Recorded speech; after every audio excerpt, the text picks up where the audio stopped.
China is a very instrumental nation in Africa. Of very important discussion will be the Belt and Road Initiative. The BRI is very important, more so for Kenya, and it is also important that Raila Odinga had to attend that meeting. Why? These are the reasons. The campaigns of being the AUC chairperson are not only domiciled in the African continent, they extend far beyond the African continent. Other influential nations like the US, France, Russia, UK, or China will have a say of who also is elected as the AUC chairperson, indirectly by how they influence nations across the African region.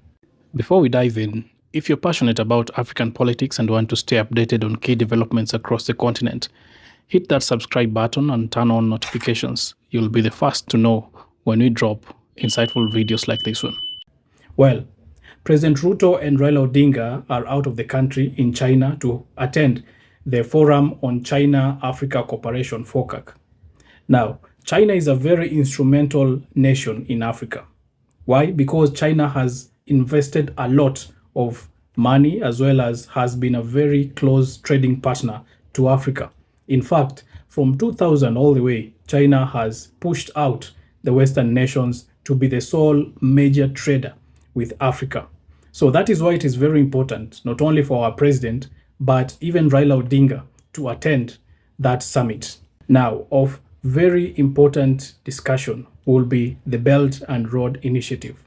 Now, the Belt and Road Initiative is this massive, expansive, large project by China to connect the Asian region with Western Europe and also Africa. There are two sections of the Belt and Road Initiative. We have the road section that cuts across Russia from China all the way, Turkey to Western Europe.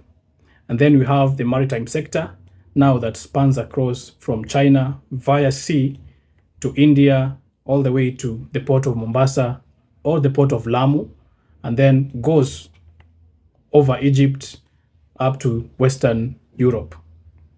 Now, this project is very, very important because it connects Africa to the world. It connects the East and the West. It is just akin to the Silk Road that connected the Eurasia region from the East to the West. Now, this is the BRI.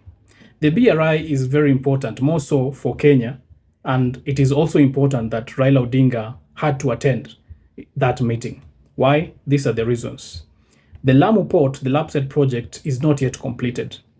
Raila Odinga will be very, very instrumental as the AUC chairperson to oversee the completion of Lapsset project. This will not only help our coastal region or Kenya or East Africa, it will assist the entire African region.